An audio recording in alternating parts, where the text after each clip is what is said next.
Ó, tem uma pergunta aqui já para você, ó. No geral, as doenças emocionais têm seus preconceitos. Gostaria de saber mais sobre aquele momento da mudança e se você, Anderson, daria todo o crédito para o yoga. O finalzinho, ah, eu não peguei a pergunta toda. Então, no geral, doenças emocionais têm preconceitos. Tá No bom. geral, as doenças emocionais têm seus preconceitos. Gostaria de saber mais sobre aquele momento da mudança e se você daria todo o crédito para o yoga. Olha, eu vou dizer para você, antes do yoga, eu tinha tentado medicação, terapia, eu tinha tentado de tudo. E mesmo assim, eu não conseguia ficar muito tempo sem crise. Então, o yoga, eu não digo ele sozinho. Até hoje, eu ainda tomo uma dosagem baixa de medicação, mas o que acontece? Eu fiz essa opção em não deixar a medicação, apesar de estar 20 anos em equilíbrio, a medicação eu tomo uma dosagem baixa. Eu acho que no meu caso, né, eu tive crises muito severas, uh, eu acho que existe preconceito das pessoas e do paciente também. Eu acho que ele também tem um certo preconceito, sabe? São coisas que a gente vai precisar de aprender muito. Dou sim, viu? Eu acho que se não fosse yoga, eu não ia ter conseguido reverter. E sempre recomendo. Já tive algumas experiências de pessoas que também tinham dificuldade no manejo da doença mental, né? Do desequilíbrio mental, vamos dizer assim. E depois do yoga passaram a ficar bem melhor. Depois a gente vai até conversando mais sobre isso, né?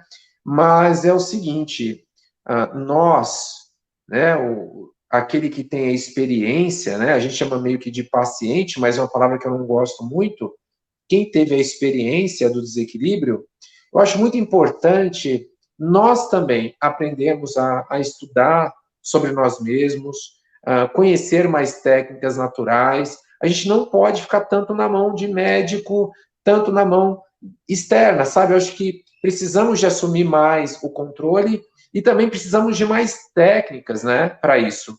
Tanto é que minha missão muito grande é essa,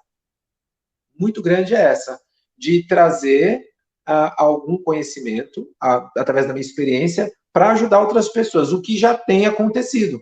Já tem acontecido muito isso, né? Então, falou um momento de mudança, né? Tá. Então, como eu expliquei, sim, eu acho que a grande sacada foi o yoga. Antes eu tinha tentado de tudo, não dava certo, e depois do yoga eu consegui, tá? E a gente vai até conversando mais detalhes sobre isso, de repente vai ter mais pergunta. Legal, muito obrigado, viu? Acho que é Manuel, né? Muito Ei, legal, Manuel. muito legal. Então, aí eu quero saber assim, como você faz para você cuidar do seu corpo e da sua mente? Tá, eu tenho uma proposta de ter três pilares, né? Tanto é que o método NIM, já vou até mostrar aqui, ó, o segundo livro, é esse aqui, Hologramas Mentais, e é o método NIM. Então, depois de vários anos, o que me veio, né? Eu falei, eu preciso de fazer eu queria escrever um outro livro. Esse segundo livro, ele foi uma síntese, é um livro bem curtinho, uma síntese do método que eu queria. E o método que eu venho criando é o NIM. Então, o NIM é neurociência, yoga e meditação. Ah, então, para mim, são esses três pilares. O estudo, conhecimento de mim mesmo. Então, conhecer a si mesmo, ter discriminação é um ponto. Outro ponto é o yoga e a prática física. A prática do yoga é excepcional, mas também eu, por exemplo, pratico yoga, mas às vezes caminhada, faço bike, dou uma corrida, mesmo a musculação. Então, a parte física, eu acho, assim, essencial, precisa ter, né?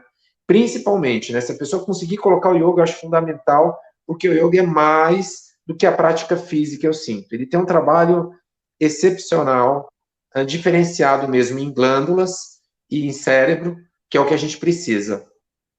E por último, é a meditação ou a espiritualidade também. Então, no meu dia a dia, eu sempre acrescento esses três pilares de uma forma ou outra, né? Quando eu vou dar aula de yoga, eu estou adorando ter que gravar as aulas porque aí eu faço, né? É uma maneira de regularmente eu praticar, né?